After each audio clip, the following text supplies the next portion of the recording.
PCB और PCMB math से easily हो जाएगा। और अगर तुम मैथ्स चूज़ करते हो then you have to give time in maths also. और जब तुम मैथ्स ले रहे हो तो तुम अपने आप को बहुत एडवांस लेवल के फिजिक्स के लिए भी प्रिपेयर कर रहे हो। तो बहुत लोगों ने अभी 10th बोर्ड एग्जाम दिए है।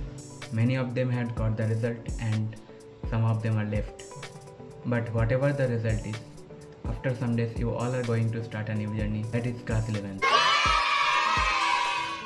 बट वेट, उस क्लास 11th के दीवार के पीछे और एक जर्नी है, that is journey for competitive exam, that may be NEET, JEE और सम अदर्स।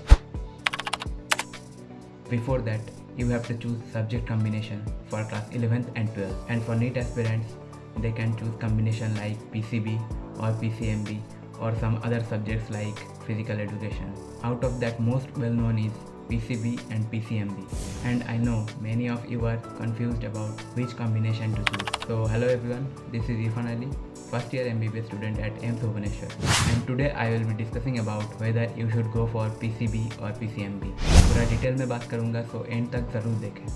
मैं इस पूरा टॉपिक को 5 पार्ट के अंदर रैप अप करूँगा। उसके बाद यू कैन डिसाइड कि तुमको PCMB लेना है या PCB लेना है। So let's come to the topic. PCB या PCMB का फर्स्ट पॉइंट, यदि क्लास 10 तक तुम्हारा मैथ्स कमज़ोर है, मैथ्स में कॉन्फिडेंस कम है, तो गलती से भी मैथ चूज़ मत करना। I am not demotivating you. इस सिचुएशन में कई स्टूडेंट्स उनके फैमिली प्रेशर के कारण और कई स्टूडेंट्स कूल बनने के लिए मैथ्स ले लेता है। उनको लगता है कि मैथ्स से इजीली हो जाएगी, but the reality is fully different. Wake up to reality. मेरे पास ऐसे एग्जाम्पल है कि मैथ्स के लिए उसको सेशन के बीच में सब्जेक्ट चेंज करना पड़ा। दैट इज़ वेरी हेक्टिक कि आप मिड ऑफ द सीजन एक नया सब्जेक्ट स्टार्ट कर रहे हो। PCB या PCMB का पॉइंट 2, देखो ऐसे तो नीट एस्पिरेंट होने के नाते तुमको बायो में, फिजिक्स में और केमिस्ट्री में बहुत टाइम देना ही पड़ेगा। और अगर तुम मैथ्स चूज़ करते हो then you have to give time in maths also, जो कि तुमको फिजिक्स, केमिस्ट्री और बायो के टाइम से ही निकालना पड़ेगा। तुम लोग जब 10th में थे तो तुम्हारा सिलेबस 11th के कंपेयर में बहुत ही कम था, बट सडनली जब सिलेबस राइज करेगा तब बहुत लोगों को लगने लगेगा कि मैथ्स के पीछे टाइम नहीं दे पा रहे हैं, and at the same time मेरा बायो, फिजिक्स और केमिस्ट्री में फोकस घट रहा है। They will doubt themselves. मैं ये नहीं बोल रहा हूँ कि मैथ्स मत लो, ऑब्वियसली तुम मैथ्स ले सकते हो, बट तुम रियलिटी को जान लो और अपने कैपेबिलिटी के साथ उसको कंपेयर करो, देन एक सही डिसीजन लो। PCB या PCMB का पॉइंट 3, अगर तुम मैथ्स लेते हो और मैथ्स रेगुलरली प्रैक्टिस करते हो तो फिजिक्स के न्यूमेरिकल तुम्हारे पास हलवा लगने लगेगा। मैथ्स में ऐसे बहुत सारे टॉपिक है जैसे कि differentiation, integration, formula of straight line, formula of circle, ये सब चीज़ फिजिक्स में बहुत काम आता है। तो ये सब में अगर तुम्हारा पकड़ है वो बहुत ही हेल्प करेगा फिजिक्स सॉल्व करने में। और जब तुम मैथ्स ले रहे हो तो तुम अपने आप को बहुत एडवांस लेवल के फिजिक्स के लिए भी प्रिपेयर कर रहे हो।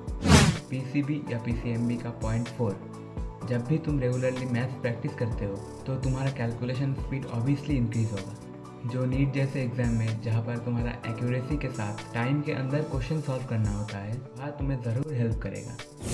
PCB या PCMB का पॉइंट 5, अगर तुम मैथ्स एज ए सब्जेक्ट लेते हो तो तुम्हारे पास स्कोप बहुत ही ज़्यादा होगा। पहले से ही तुम एक प्लान बी रेडी रख पाते हो, जैसे कि you can go for any engineering entrance exam, any research institute. बहुत लोग ऐसे रहते हैं कि वो लोग अपने 100% दे के भी नीट नहीं क्लियर कर पाते हैं।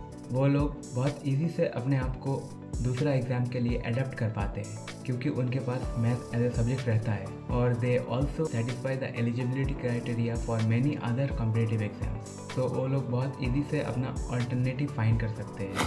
मैं सभी मेन पॉइंट्स को डिटेल्स में डिस्कस कर चुका हूँ। अब तुम टाइम लो और एनालाइज करो, देन यू डिसाइड कि तुमको PCB लेना है या PCMB लेना है। Don't take any decision out of family pressure. Family pressure आता है तो उनको समझाओ कि नीट के लिए मैथ्स कंपलसरी नहीं है। उनको समझाओ कि मैथ्स के लिए अगर प्रेशर आ जाएगा तो पूरा नीट का जर्नी खराब हो सकता है। लास्ट आई विल से कि आप PCMB चूज़ करते हो या PCB चूज़ करते हो, बहुत ही केयरफुली करना। यहाँ पर आप जितना कम गलती करोगे उतना ही बेटर होगा। So thank you everyone. अगर तुमको इसके बाद भी कोई डाउट रहता है, you are free to ask me in the comment section. और वीडियो इन्फॉर्मेटिव लगी तो लाइक करने मत भूलना, and do subscribe the channel.